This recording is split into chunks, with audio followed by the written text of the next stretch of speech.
How's it going, everybody, and welcome to Link 12 of the Shin Megami Tensei Network. And I'm your host, Spencer Presley, and joining me once again is Will. Hello, guys. And the ever-noisy Melissa. Hi again. Well, it's been a while since our last show, but there's been a literal boatload of news that's been coming out, especially about Persona 4 Arena, which we'll be getting to in a bit. But since it's been a while, I thought we could kind of take this time to talk about what we've been up to since the last episode. I mean, it's been, almost a month now? Or has it been a month? Yeah, a month. Like almost about a month or so. All right, but Will, what have you been doing in that time? Long story short, I've been playing some Tales of Xillia.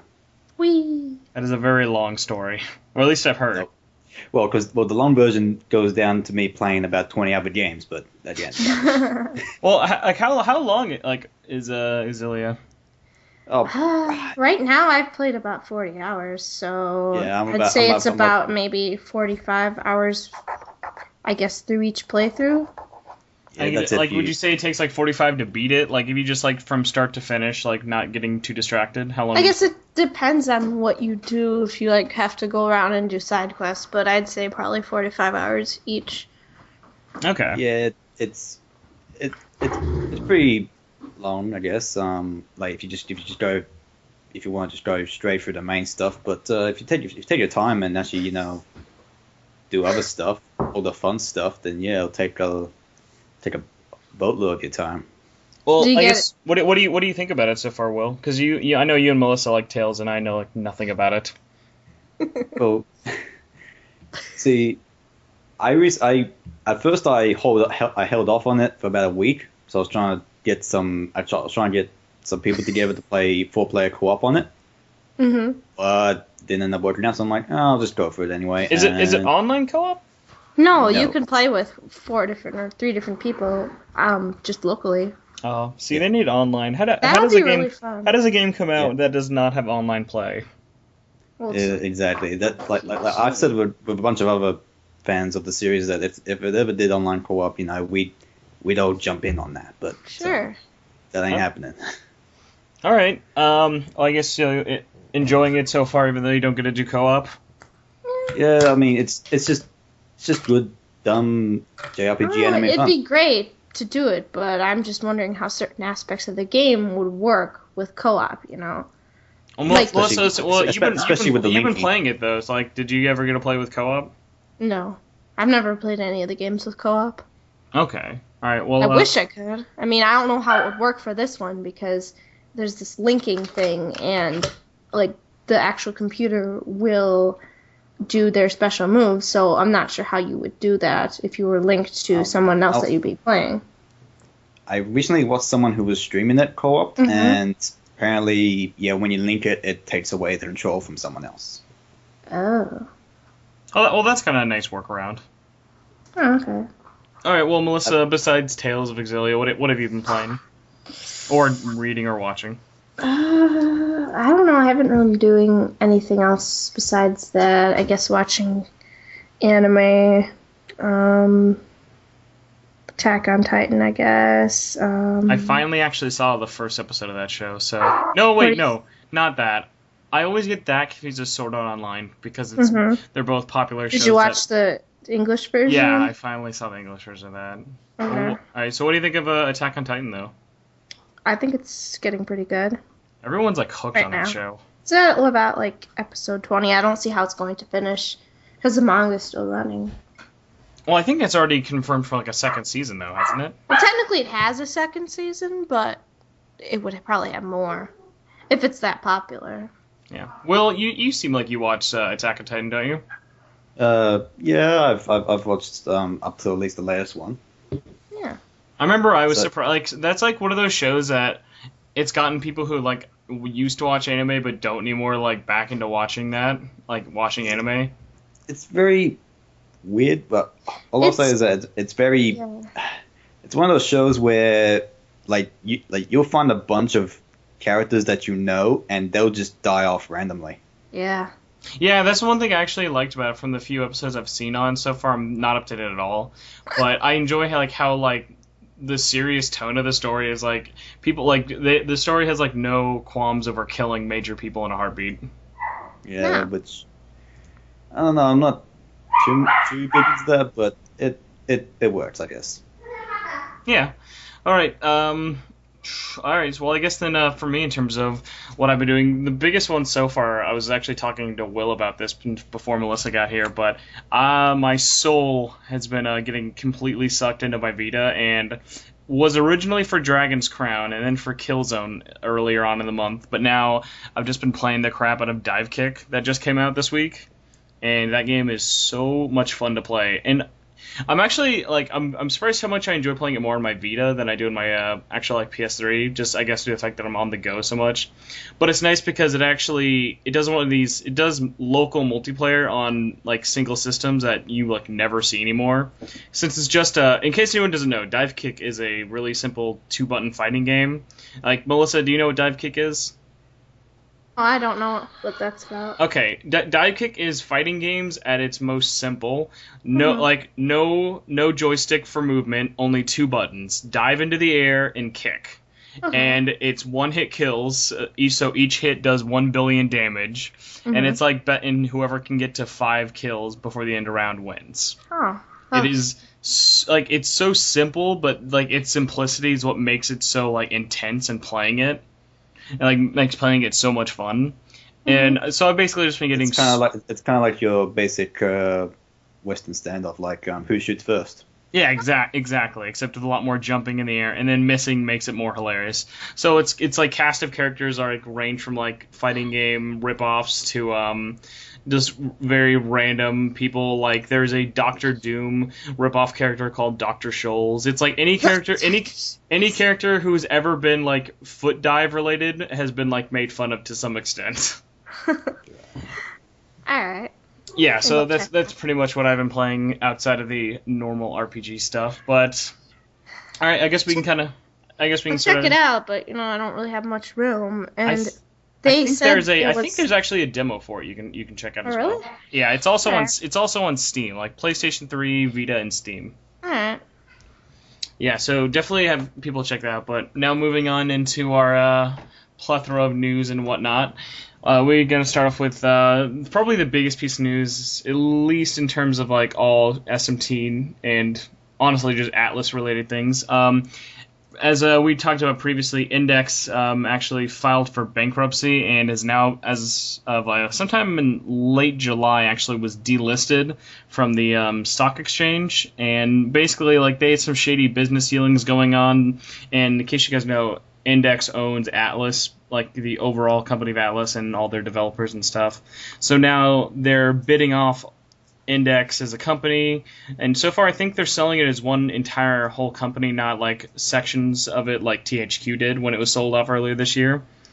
And so far we've at least heard that Sega has bid at least somewhere around 200 billion yen for all of Atlas, because we talked about it last week. It's actually going to be our voker of who would you guys like to see buy them.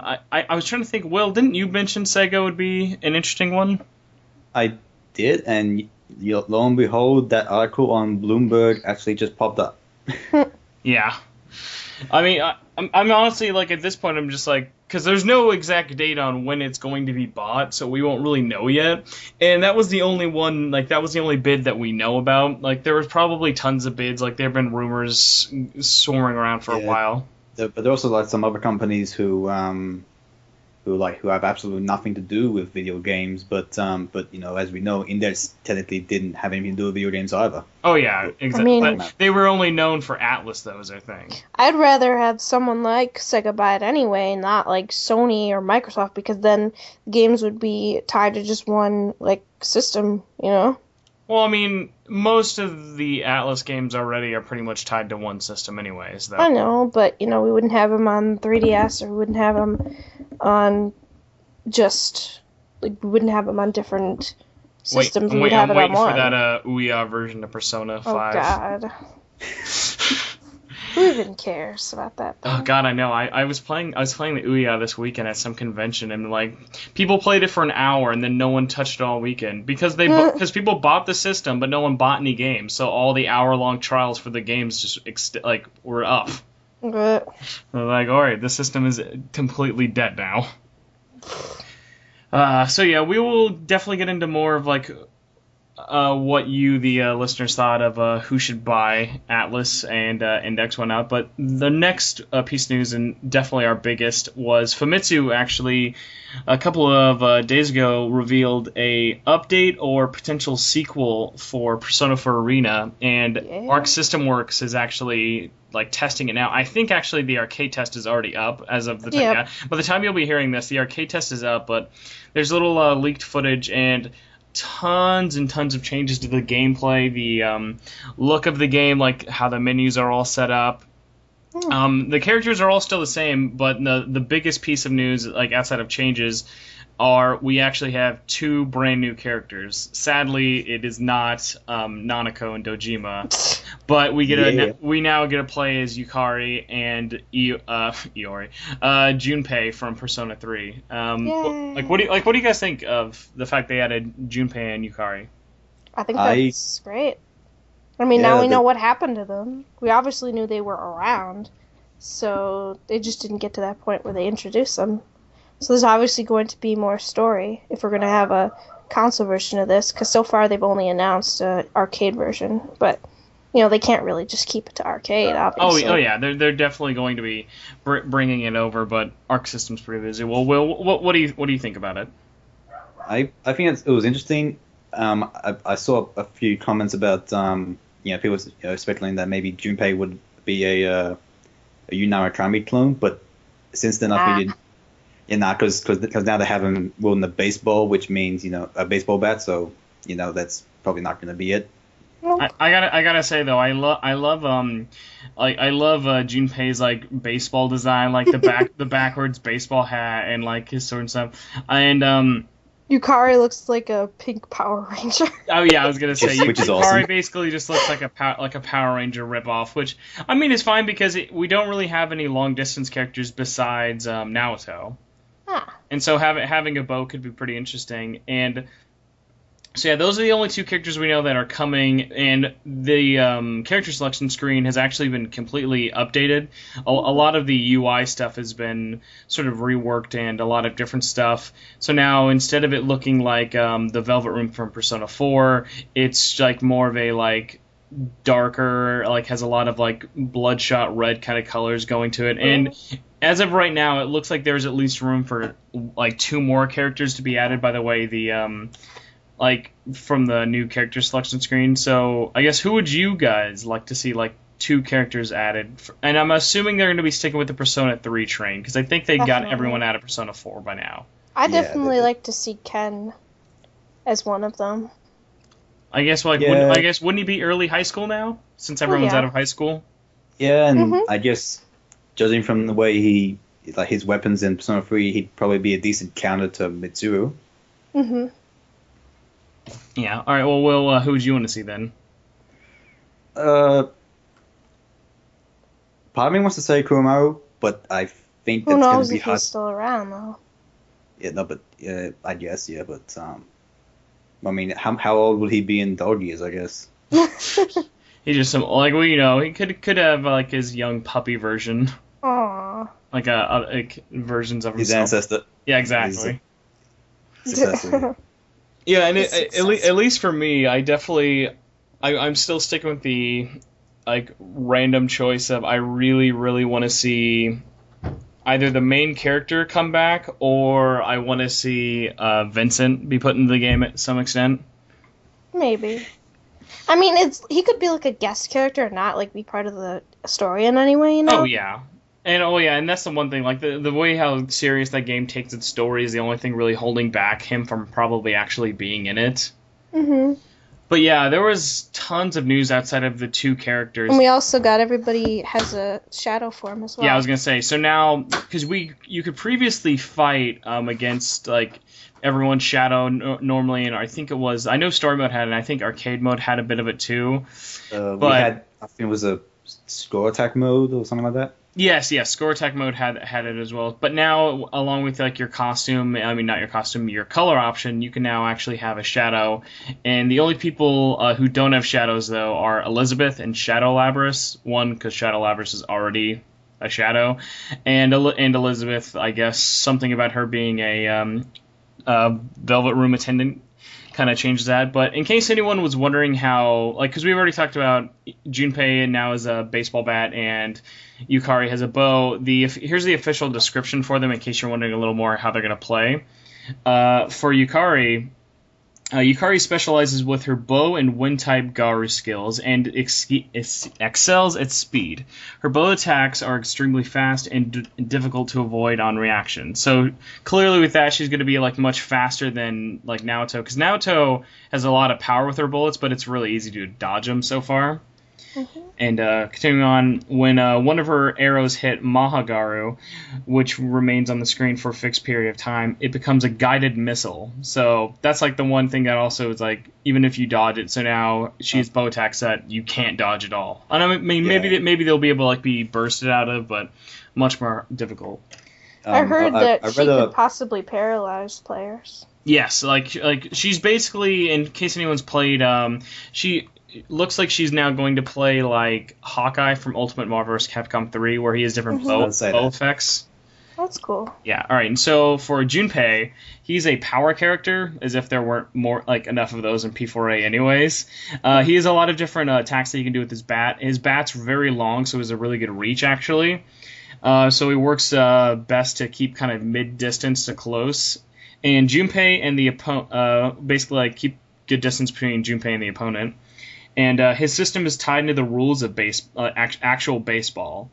And I'm assuming they mean Japanese baseball, because the rules between Japanese and American are quite different. So when Junpei connects with a bat attack, a runner advances, possibly scoring a run, which gives him a buff of certain moves. After scoring 10 runs, the improvements of his attacks are substantially like upgraded. So finding mix-up and combos, like it'll be a lot of interesting stuff. So basically, like say, hey, power hit. It's like, say when like he gets like a basic like combo. I don't know like what any of his moves are called yet or anything, but it's like, say he gets a hit, he dashes forward immediately, so it looks like he's advancing, and he just, the more he combos up to 10 hits, he just gets buffed every time. Mm-hmm. So I think it's actually pretty cool, like how different but the both of them are actually going to play, at least compared to the cast so far. Yeah. And I think another part of the game is that like the persona cards have different different values depending on the characters. I guess. Which I gotta say, that is the smartest thing they actually changed to it, because some characters it felt like they needed more with the amount that they were used, while others were like, okay, I never bring up my persona. So yeah, like you're bringing up. So now every character has a set number of persona cards, which means how many times their persona can get hit. And I got the list of them right here. Yukiko can be 5 times. Elizabeth 6, which I think Elizabeth, that was the biggest thing for Elizabeth players, was like it was so easy to like have her persona broke after only, because remember it was only, you could get hit 4 times before. Like everyone had 4 cards. Akihiko is 2, which he's the lowest, which makes sense because his persona attacks are literally just 2 buttons. He's no combos into him really besides his specials. And he mainly fights well on his own anyway. Exactly. Shadow Labrys is 6, another persona-heavy character, because that one's always out on the screen. Chie has 3. Teddy has 5. Kanji has 3. Naoto has 4. Yosuke has 3, which I think is kind of fair because he's not really used as much either, but is a little bit more than, say, Akihiko. Junpei is going to have 4. Yukari has 4. Labrys has 3. And Mitsuru has 4. I mean, like, what about you? You actually is not in here, like on the list that I saw, so his might not have been posted changed out at all. Yeah, his might not have been. So I guess at the moment I'd say 4, because Yu's like one of the most basic characters. So I'd say as of now he's probably 4. Oh, hold on. Yeah, I found something up yet. Now. Yeah, he is 4. Okay. I mean, so what do you guys think? Anyone seems unfair out of like that list of changes, or like? Would you guys say it's a pretty good like mixture of like buffs and nerfs? I think it's pretty fair. I would say the one thing that needed to probably get changed is I would say they probably should have given like not normal, Shadow Labrys, I think 6 is a little heavy. Because the thing about Shadow Labrys is Persona, while it's always out, it takes like a good 5 normal hits or so without using a super to really break it. And that Shadow Labrys is like Shadow. It's crazy difficult if like you actually know someone. So do you think that maybe the Shadow versions of each characters will have different Persona card numbers too, or just the Shadow characters. Actually, hold on. I actually have that list right here. When you select normal mode or Shadow mode, here's all the differences for them they've announced so far. Shadow characters have no burst or awakenings, so that's the first really big one. Yeah. And also, so what they do is they activate this mode called Shadow Fury, and it allows free meter. Like so, you get as much meter as you want for like a set period of time. Shadow Labrys is still available as a separate character. And Elizabeth, like we were saying before, Elizabeth and Shadow Labrys don't have shadows. Shadow characters start the round with 100 meter each. I'm assuming due to the fact that they don't have bursts or anything like that. Because in case you guys know, if you burst normally, it stops a combo or from someone attacking you. And if you burst without getting hit, it's a gold burst, which will give you a... I'm pretty sure it fills your meter. It doesn't give you 100 meter. So when you start the round, it gives you 100 meters. So say if you are awakened and need 150, if you gold burst, you'll get 150 up. And let's see, Shadow Burst is unlimited meter on timer. It's just like different form of burst. So when a character does that, it basically just gives you unlimited like meter usage. Like it sets that timer even more and more when they're in the Shadow Fury mode. And last for Shadow characters is Shadow characters carry over their meter from the previous round, which no one does in the game. At least not any of the normal characters. Yeah. Which is kind of nice because a lot of games like I'm trying to think. I know Guilty Gear does it, but I know Guilty Gear and BlazBlue doesn't do it, but I'm trying to think of other fighting games that do. Like say how what's one? Oh yeah, Street Fighter does, whereas the Ultra meter doesn't carry over, your main super meter, which takes a lot longer to carry up, that can really change how you start a match. So yeah, I like the fact that the Shadow characters aren't just cosmetic. No. It's almost kind of like we're getting a free doubling of the roster in terms of ways they act. Sure. Like what do you guys think of the Shadow characters, Will? Yeah. At first, when I saw them, I figured they were just gonna be like the I guess the scroll attack mode battles in the original version, but I guess so it's extremely cheap. Extremely cheap, and just unlimited buffs all around, and all this other weird stuff. But in the way that they explain it this time, it's kind of as if they're different. I don't want to say playstyles. I want to say playing methods. I'm not sure how to go about this, but. Wait, would that mean that you would have a shadow too? Yes, and because remember in the anime, you we do get to see you Shadow. So okay. It's not just not very prominently. Yeah, exactly. So it'll be cool seeing everyone's Shadow and see how it all works and whatnot. And so now kind of going into some more new features in the game. Gold bursts are actually been nerfed and have much longer overall frames, which was nice because as the way the game is now, gold bursts, while they totally fill your meter, your SP meter, it is extremely easy to fall into it by mistake, even if you think you're dodging it. And now every character except Kanji has a skill boost super, 70, which basically means 75 meter for more damage. So remember how there were the EX supers? Now you can do one that does 75 meter of a super, but does even more damage. Except Kanji. Okay. I don't know why Kanji doesn't, but Kanji doesn't have it so far. And also every character now has a new auto combo with a unique and flashy animation, which I think is kind of cool and a good way to kind of relate to what's in the game so far. It's like how everyone has one auto combo except Yosuke, and Yosuke when he's in his super speeding mode has a different one. Except now it sounds like there'll be brand new animations for the auto combo. So basically, the way that means is like when you're looking at an auto combo, it'll be unique to that animation, so you'll be able to know if someone's just phoning it in. Whereas you can actually like with auto combos now, you can do them on your own, and people like can't call crap on you, but now they really can. And so far we have one new stage, which I'm really excited about. I don't know if you guys have seen this. They have a Enter to Tartarus stage, which is basically the entrance of it, which I think looks pretty cool. Because I mean, that was the one big bummer is like we have no Persona 3 stages, and now we finally do. That's cool. And sort of divulging off this real quick, I think it's cool the fact that they're adding some more Persona 3 characters and having more of a dark Persona 3 tone with some of the Tartarus stuff they've already shown. I think it's nice that they're showing all that, and it'll most likely be saying in terms of where the story's going for the game that they're going to be heading back to Tartarus. I'm trying to think of the town. Tatsumi Port? Yes, Tatsumi Port. That's probably where the setting of the next game will be. Wow. Alright, so going back, the game also now has guard rules, so now you're no longer vulnerable when rolling out of an attack after you recover. Air moves can now be used after a backdash. Attacks can be cancelled into a short hop, which most people, I think, kind of forgot about short hops in the game, like that and turning around midair. People didn't really ever use that much. Attacks can be done much sooner after a short hop now, so the recovery frames after doing a short hop has been decreased by a lot. Damage seems more significantly lower for all characters, so I guess that means we'll have a lot more chances to either make a comeback if you're just getting the utter crouch kick out of you. Because there are a lot of characters in the game that if someone knows what they're doing, you can get stuck in one combo and lose immediately with no chance of saving yourself outside of a burst.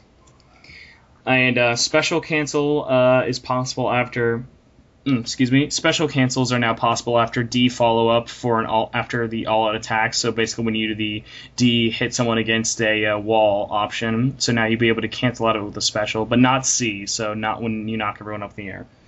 And now the last overall change is almost everyone's 5C is dash cancelable. It's basically up C. I'm pretty sure 5 or up forward is one of them. I don't always remember the names. And I will do a quick rundown of the super technical information, and I'll kind of get the most notable, one or two facts about, first with the two brand new characters and all the returning characters. Luckily, there aren't too many characters already in P4A. So, starting off with Junpei, kind of like we talked, he's really big, and he's really big on the same size as Kanji's very tall and wide character, but he's a lot faster. And also, like we were saying, he plays actual baseball rules, and such as we were saying with advancing hits, continuing supers, and even the fact that there are 3 outs. So if he doesn't hit someone, also his runs carry over between rounds. Yukari, on the other hand, is very short standard of a character. She physically she looks a lot like Naoto, and kind of like we were saying, she has a forward flip motion that lets her shoot out arrows that is very, very similar to Hawkeye, almost copying it to an extent. Mm-hmm. And now going to returning characters, Aigis has a brand new super, which is called Orion. It's a command grab. She has a couple new moves as well, and let's see, Akihiko, his Cyclone level can now go all the way up to level 5. And besides that, he basically has a lot more aerial options, which he didn't really have too much before. He was a very ground-heavy character. Chie has, let's see, what is it? Her God Hand now uses 2 hands instead of just 1, her God Hand super, which was kind of nice because unless you got it just right, her God Hand move was kind of... yeah, that was really hard to hit people. Exactly. So now it has 2 hands, which I think will help a lot. That's good. And she also has a new move that's called Yun-esque Lunge Punch. And lunge punch, which I think so far at least everyone her online has been calling it the Chie lunge punch. The Chie lunge punch. And so next we have Elizabeth, and Elizabeth takes much longer now to regain her cards after her persona breaks, which is kind of nerfing her a bit. And her special powered up and awakening now, so she has a lot of different more options as opposed to her like she was kind of limited in her awakening in terms of like how she would fight people off and her one extremely long auto combo if you didn't actually want to learn her. Elizabeth's actually gone through a lot of new moves, and she's gotten more buffed than I think people were expecting, but it'll be interesting to see how she really plays when everyone's playing the game. Now, Kanji, he really hasn't gotten too many changes besides a couple of frame increases, and but besides that, he actually has a new move called Shoulder Charge. It covers the full screen, so from one side to the next, like that's the move, and it even is stronger than projectiles. So finally, he has a good way to. Since Kanji was so slow, like say Yukiko's fans were easily like abusable with characters like him. Now, next we got Labris. This is normal Labris. She's a new move. Persona charges an orb and releases it, and the opponent, if they get hit with it, is stuck in a bubble. And she's another new move. I'm trying to think. Her next new move is similar to Testament's Gravedigger, and she's a couple new unblockables for attacks. And besides that, she's pretty much just stayed the same. Next character that I know, at least Nick on the Facebook group has been very butthurt about, is Mitsuru has been nerfed to hell, thank God. Yeah. She does have a new move, though, so it's called Tentrafu, which confuses the opponent, which is nice, because if it wasn't ice, that's all Mitsuru really had, which was kind of lame compared to some of the other people. But besides that, she's been nerfed very, very heavily. It's like her attacks are a lot shorter or are a lot slower to execute her. And even the hitbox on some of the things have even gotten considerably smaller, making it much more difficult to play her. I mean, she was already pretty top tier, so it was expected that she would get nerfed. And next we have Naoto, who has a second hit. The second hit off the auto combo, like when you're... If anyone's trying to remember, it's like the auto combo it'd be punch, punch, and then lunge. Now the way the auto combo, the default auto combo is, it's now punch normal, punch mid, punch low, and then lunge towards the opponent. Double Fangs can now be used in air. Naoto also has a brand new move called Venom Zapper or Venom Blade, which basically inflicts poison to the opponent.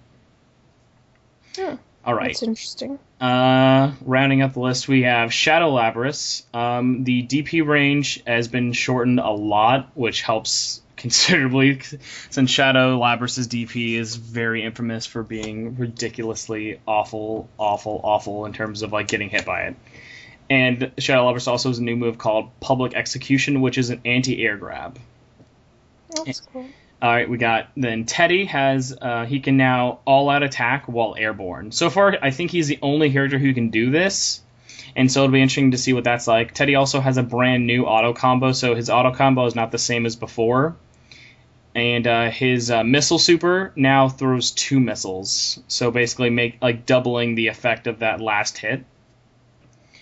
And he also has 4 brand new items. He has a barrier robot, stealth robot, C-3PO hopper, and a car which causes charm. Next, my favorite character, Yosuke. He can still do instant air dashes with the jump A cross-ups. Flying Kunes now slam opponent into the ground, so say if you're jumping towards me, it immediately brings them to the ground. The glide is still in to an extent, but it's a lot faster, but not as short. It goes a lot faster, like the speed of his glide, but it lasts a lot less. And besides that, I think he was actually kind of nerfed, unfortunately, which kind of sucks in his all-out attack. So his all-out attack is a lot slower compared to how it used to be. But he does have a brand new move called V-Slasher, and it moves diagonally full screen towards the opponent with directions depending on the button you actually use the move on, and the SB version of it does a W shape as opposed to a V slash. All right, and All right, we have 2 characters left. We got Yu, who has a brand new super. It is called Gotetsu, and all I know is it requires his persona and does something ridiculous with Izunagi, probably. And besides that, he's actually been relatively kind of just stayed the same. The only real difference is he's a couple now new cancelable attacks, and his shadow has a command grab that does 1200 damage, which is pretty ridiculous for a grab. And let's see, his shadow also is a jump attack is a lot faster as opposed to his normal jumping D. And last but not least, we have Yukiko, who has a brand new attack called Dancing Fire, which her persona swings its wings out. Startup is fast, knocks the opponent pretty far. And the next new move is called Vermilion Bird, where the persona rushes on fire in bird shape. The normal version might not be on fire. Normal version might not be on fire all the time, depending on like Yukiko's like state with the fire boost, as well as the SB version of it, like the super version of it, always like having fire projectiles coming out of it. And besides that, the only real major changes with her is fire boost now goes up all the way up to level 9. And oh my god, that's a lot of that's a lot of information. So I might have to like put like a little thing in the show notes. People, if you don't care about Persona news, skip ahead 20 minutes. I think that news piece alone took about 30 minutes. Yeah, exactly. Yeah. So, as you guys can tell, there's a lot of changes coming to Persona, and I picked like 2 or 3 things out of each character, who most characters had at least 10 big changes to them. Definitely. So I'm really excited, because not only does it look like what I hope this is, because they haven't announced if this is an update to the game, like DLC, but I think the big thing everyone's expecting, since the Arc system works, is it's already been so massive at this point in terms of the update it's doing, is it's probably going to be some sort of sequel. Yeah. Would you guys agree to that? Definitely. Definitely a sequel with a continuation of the story. I mean, or would you guys prefer it was just DLC though? I don't know. Will, what like with all these big changes? You're the one who spent the most money on one game alone. That's why I'm interested. Like, would you prefer it just be DLC, or would you mind importing a whole new game? Will, did you die? Oh, sorry, I had my mic muted. Goddamn. Oh no, you're fine. I think it would be fine as a new game, because I don't think the problems that happened the first time would happen again. You mean have it like region locked?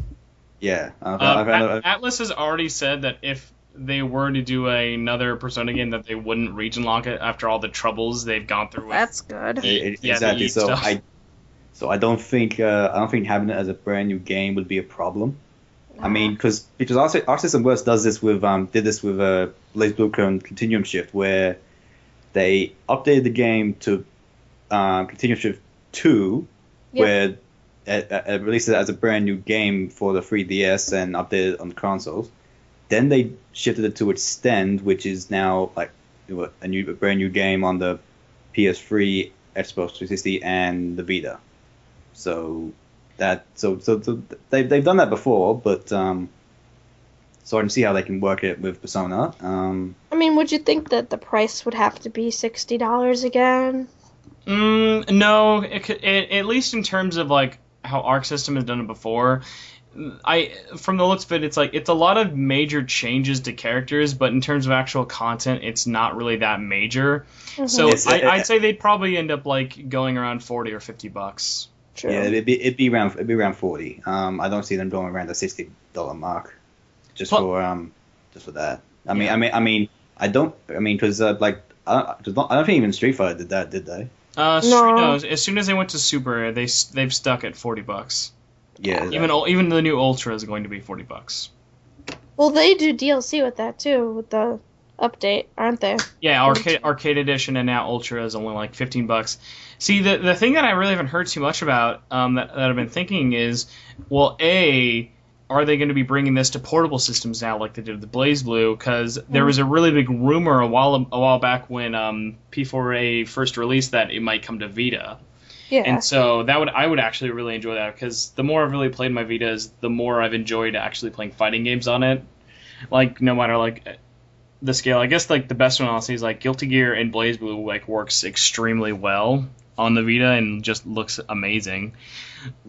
But really, also another one is like, A, is it possible to come to handhelds, and B, are they planning on bringing this next Persona 4 Arena iteration to, to next gen? Because I mean, as of right now, we're like less than 3 months away from getting next generation hardware.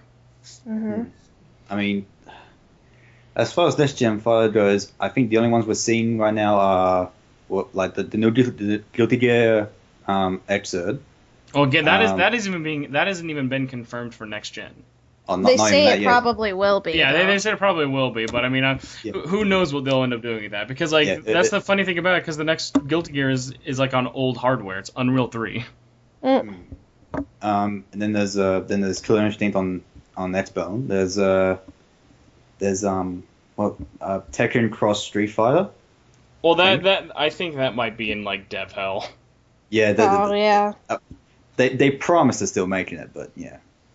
Of course they're saying that, but they're in dev hell forever. Yeah, but you bring up a really good point though. It's like next generation fighting games, besides Killer Instinct, really like that's the only game officially announced. Yeah.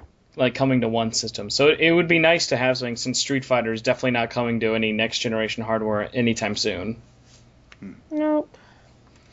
All right. I guess sort of moving on from that, all the crazy changes, updates, and news. I guess. So Shin Megami Tensei 4, going back into SMT territory.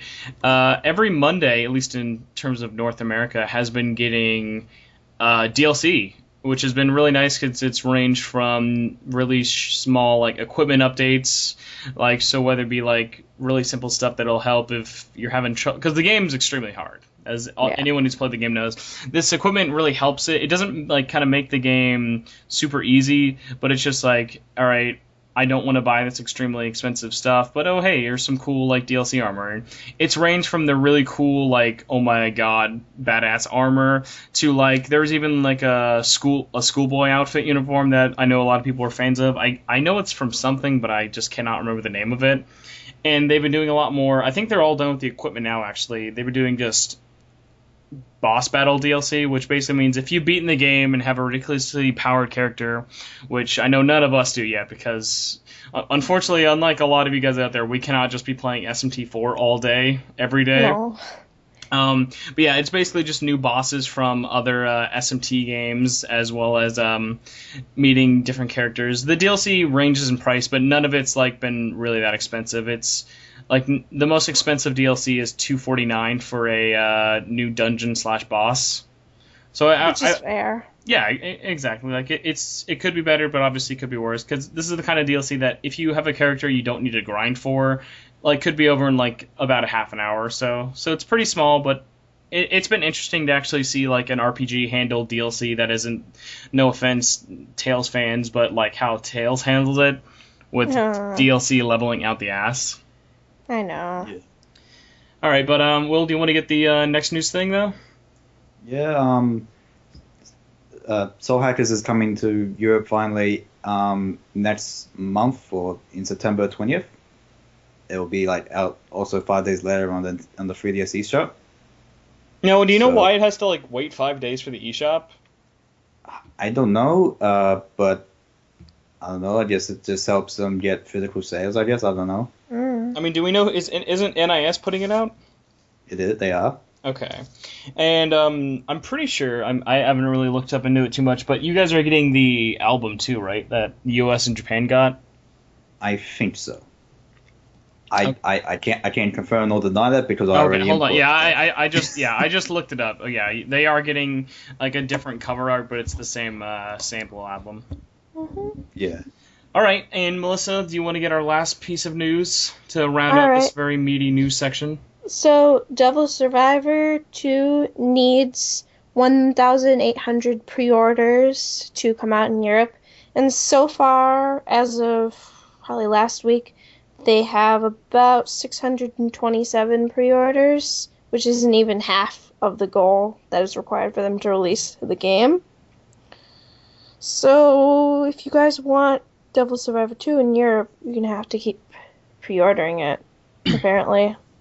Yeah, the publisher Ghostlight who actually is fans of the show. I was not aware of until I actually wrote about it and like started posting Twitter stuff. But I guess it makes sense since it's all SMT related stuff. Mhm. No, yeah, they're actually really cool guys who I think I might try and have them on here depending on how the whole Devil Survivor thing goes. But yeah, if you live in Europe and just want to support SMT, whether you are a fan of Devil Survivor or not, and I've heard nothing but amazing things about Devil Survivor 2. I would say pre-order it, although honestly, I think this is one of those cases where, in terms of people I've talked to who live in Europe who've like not pre-ordered it, the big case for this one is like, well, why would I pre-order? Like, why do I want this one? The 3DS ones are like coming out soon. You know? I was going to ask that as well because because I found, I don't know why I found this, but I found this at a store in Australia, like the actual Devil Survivor 2 Yeah. copy. But Like a US copy? no, it wasn't a US copy. I don't think it was, at least. Because it hasn't been put out in PAL, I know. Then I don't know how I found it in the PAL store, but Well, all right, yeah, sorry. Either way, keep going. anyway, I was looking at it and I'm thinking, should I really buy this now, or should I wait a year or two until the 3DS port gets released eventually? Yeah, because the 3DS version's coming out like in a couple of months in Japan. Yeah, I don't know why they're even bothering with the DS version when they're going to have a 3DS version. I think it's just like Atlas. I think honestly, I'd say this is Atlas's fault as opposed to anyone else's, because it's like they know they're getting a really popular, and like kind of like how Kingdom Hearts. Everyone knows that all the best games get a final mix, except what was it? Everyone gets a final mix except like Kingdom Hearts 3D for whatever reason never got a final mix game. But it would be like the release week of Kingdom Hearts 1, we found out final mix is coming out. Yeah. No one would buy Kingdom Hearts 1, even if you knew it was good. Like because you'd obviously would be like, okay, I'm gonna wait for the one with all the features, because no one wants to spend $100 when all they need to do is pay like $50 once. True.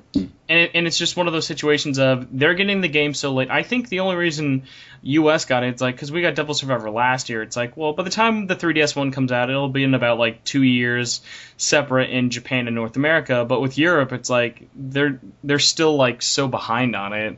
People are just like, well, we're getting RPGs a lot faster. Why do we really want it now? But at the same time, obviously, like people don't want the 3DS one right away. They just want to experience the story as quickly as possible. I guess if it's going to come out in like a couple of years, then fine. But if it's going to come out like at the rate people have been putting stuff out, I wouldn't be surprised if Devil Survivor 2, like the 3DS one, comes out 2014 in US and EU. Yeah. So like, that's just the big thing. And I mean, I think the main reason, it's like part of me wants it to come out because the people who are publishing it are like really like, it's like a smaller publisher, but like who put out a lot of like really like niche games. It's basically like kind of like on a level of like an NIS, but like how they were back in the PS2 days in terms, because like NES is pretty big now. Mm-hmm. Yeah, like a lot of people forget. So basically, just kind of wanting to help out the smaller guy, and that I guess that kind of just rounds it up. So there's our very long news segment.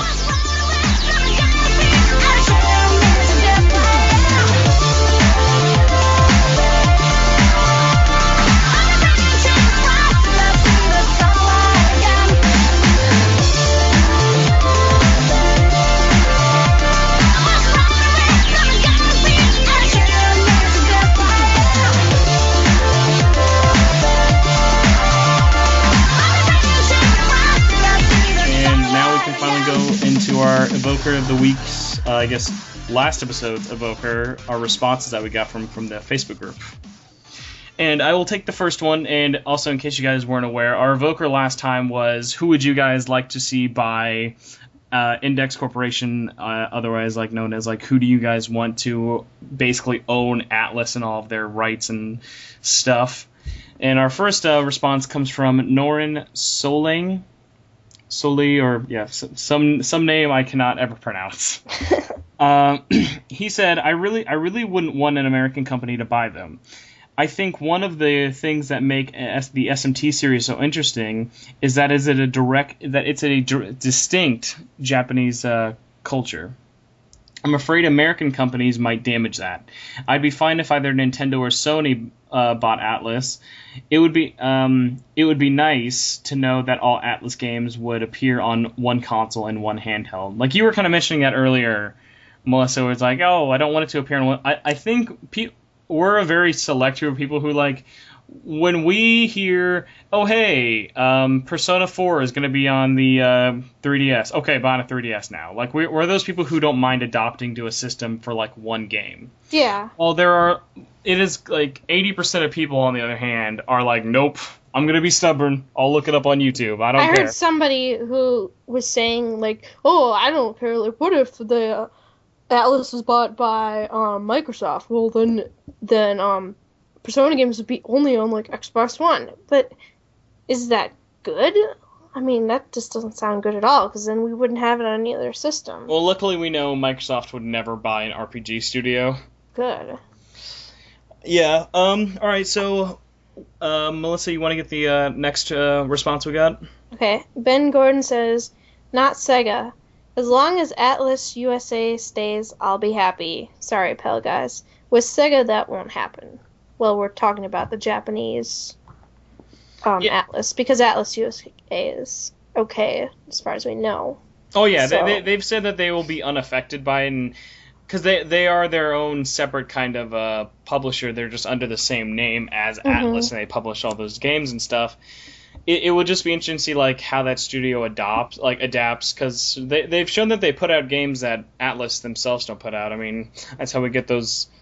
I mean, we get the really good downloadable. They focus a lot on like downloadable titles mainly, such as Rock of Ages and it's another one. I can't remember. Oh yeah, Trine and Trine 2 was really good. Like they released that digitally, but then they have some other ones that kind of make us scratch our heads, such as things like the Demon Souls. You mean Game of Thrones? No, Demon Souls. Well, I'd say Demon Souls was actually like that was the Atlas USA's smartest decision they've ever made. To bring that over. But I was gonna say like the Game of Thrones game was a weird one. The Sherlock Holmes game was a weird one. They do some very interesting and out there sort of titles.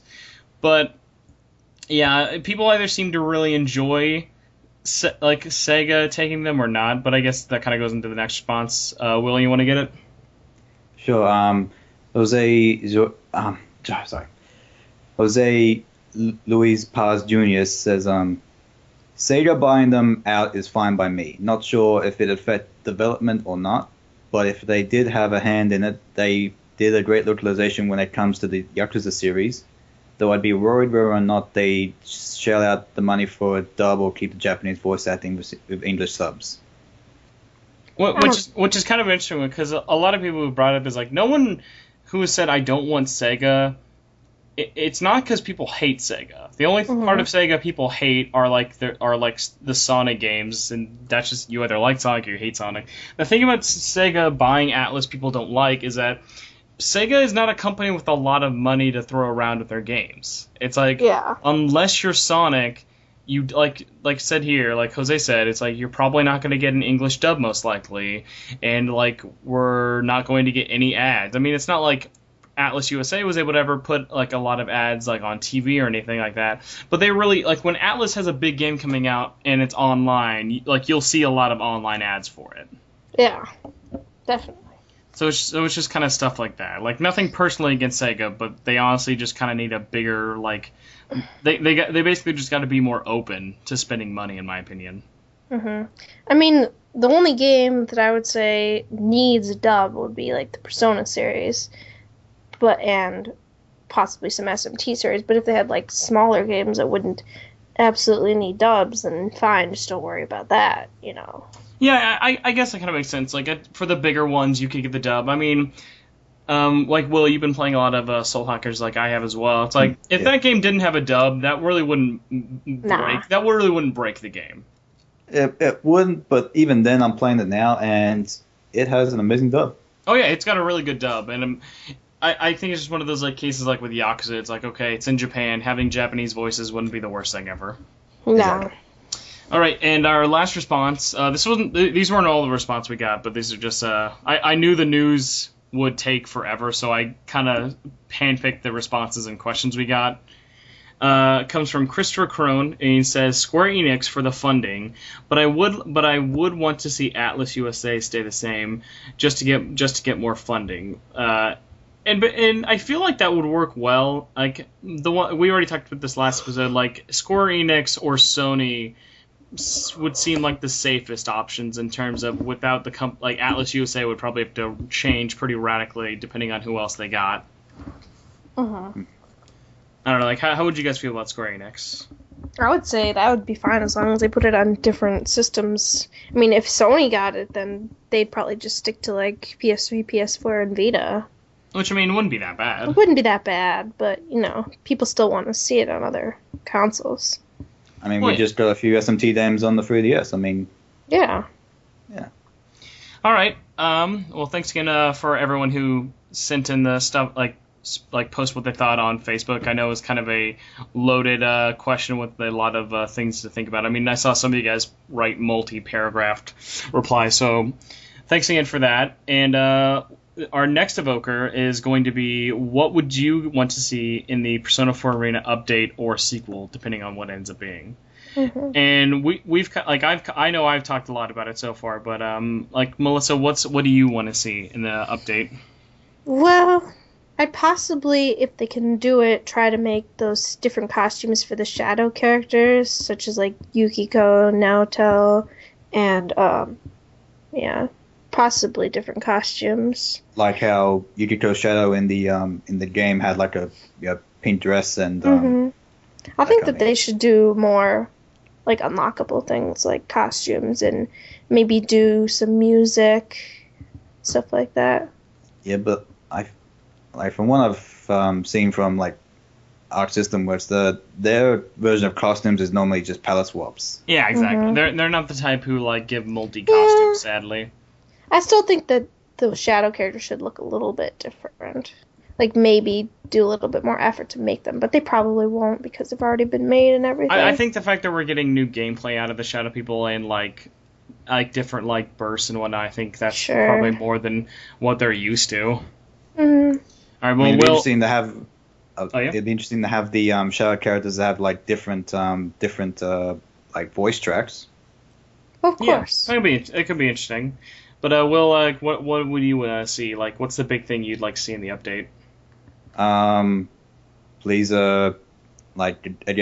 continue with the story that you left off on, and don't leave it on such a huge cliffhanger that we start thinking, oh my god, this is gonna be the next, this is gonna be in Persona 5, oh my god. Well, of course not, they're having new characters, they can't just, like, not do any story at all. I gotta say, though, I have a feeling that this potential, if it is a sequel, will not be called Persona 4 Arena.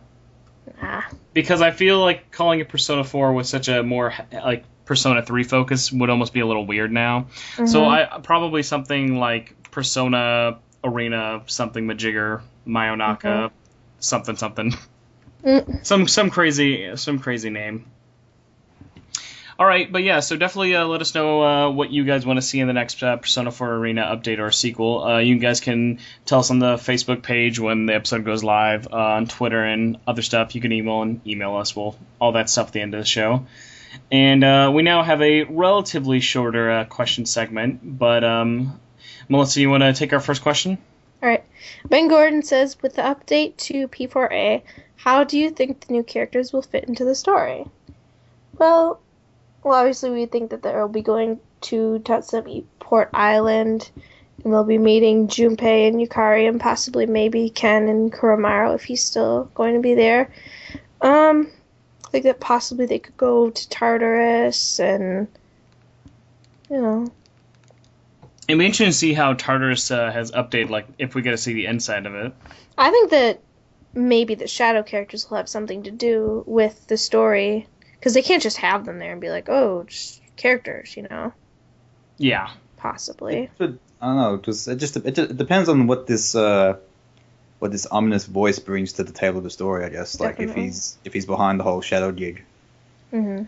Yeah, but I mean, I'm just glad at least we know for sure that this ominous voice is like a new character. Because I was glad it wasn't like, oh, but it's a character you never suspected all along. Because that kind of would have been a bit of a cop out. Yeah. I hope it's a new character too, because I really don't want to see like, oh, we brought someone back from like Persona 2, and if it was someone from Persona 1 or 2, like a main character from that, I wouldn't mind. But as long as it's not a character from P3 or P4, then I'm fine.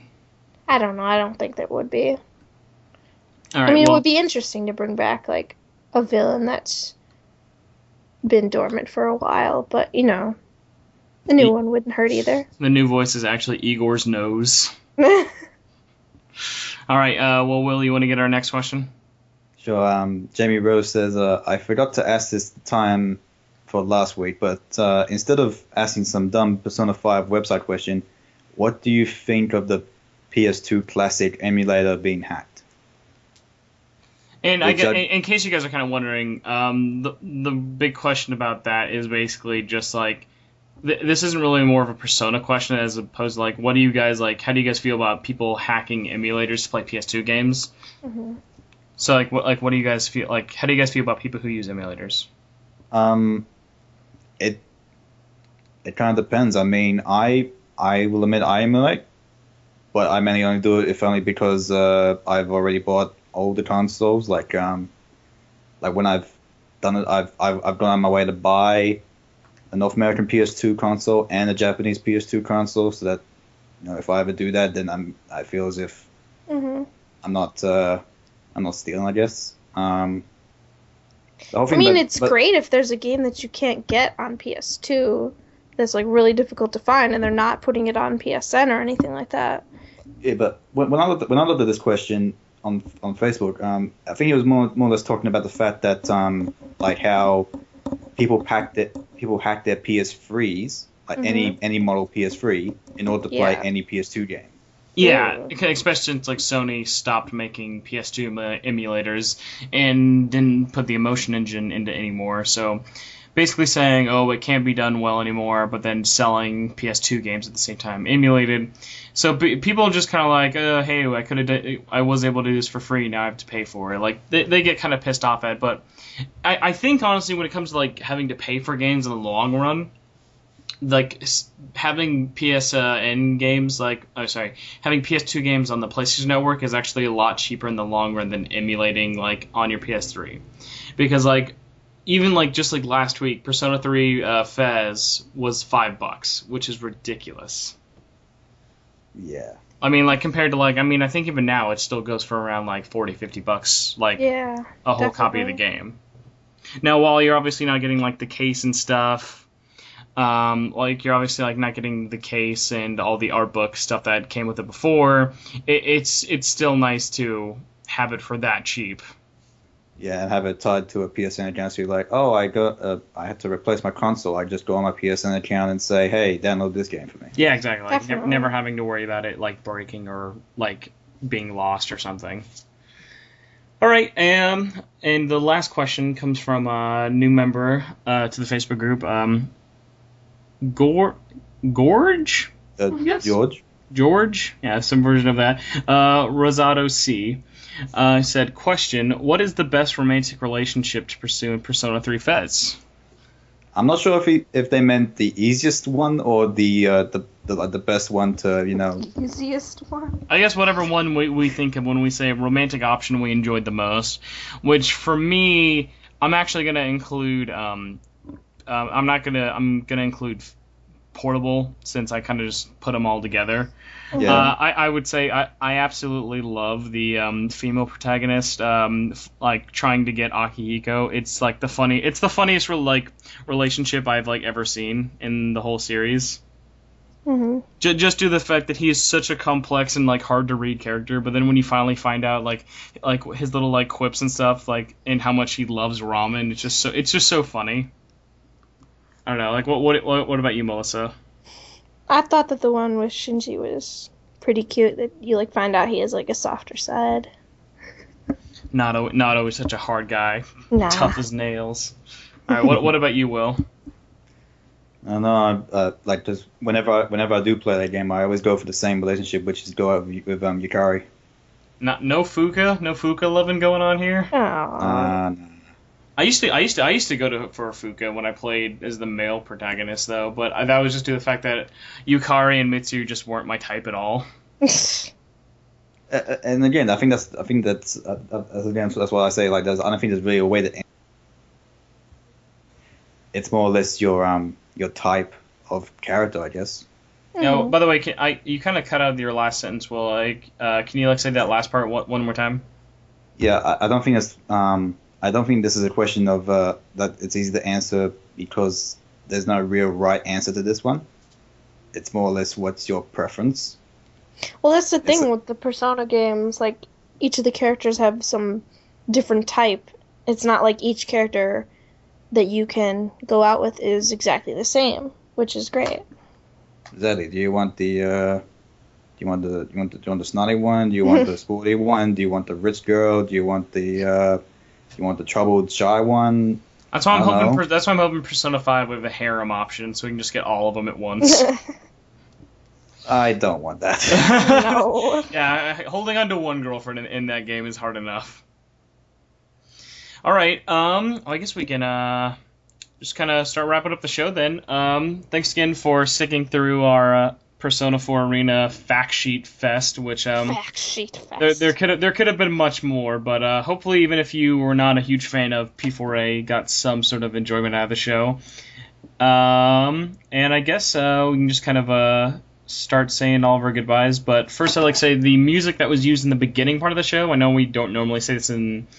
We normally just talk about the end music, but I just want to point out that the music from our break, depending on if we have one, I guess I'll have to make one now that I've said it, and our opening is from the Persona 3 and Persona 4 Club Arranged sample, which is actually a club remix album from songs from Persona 3 and 4 that just came out last week by the time you hear this. So I would definitely recommend looking it up if you guys enjoy club-sounding music. And our finishing, our closing song is a song Will picked. And I guess, do you want to talk about how you found it? Which one was this again? Yeah, the Little Arena? P4A Little Arena.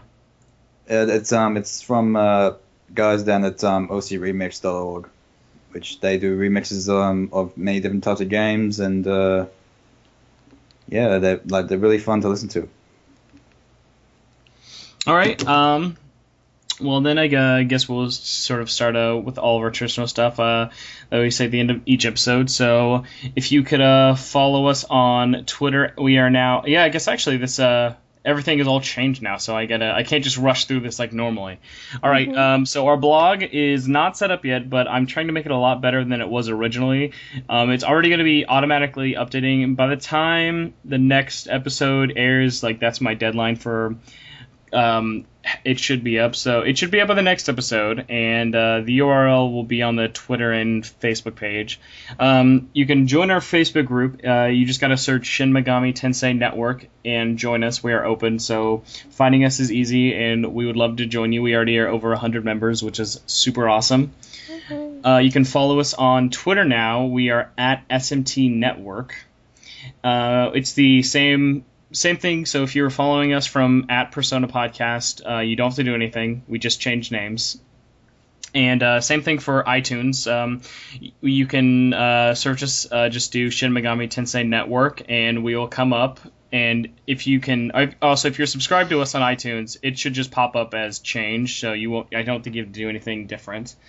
And if you can rate and review us, 5-star reviews are super, super appreciated. It helps us grow and expand. And when we changed the name from Persona Podcast to Shin Megami Tensei Network, it really, really helped it a lot. So I would love to see us keep kind of growing and expanding, and just honestly just getting this podcast as big as possible as we can get would be really helpful. Definitely. All right, and if you guys can check out gamingunion.net, that'd be super, super awesome. You can check out the work I do there, and Melissa helps out as well.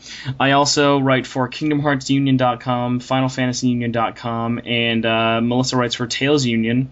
She also helps out on Anime Pantry. Definitely check out Atlas USA. They're doing a bunch of awesome work.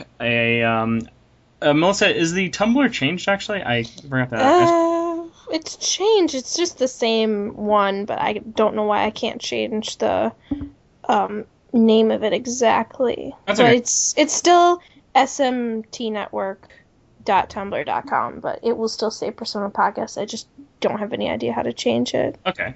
All right, and we also have a brand new email address that if you want to send us any personal questions, longer questions that you don't want to just have on Facebook or Twitter, you can email that or anything else you'd like on our brand new email, which is smtnfaithful@gmail.com.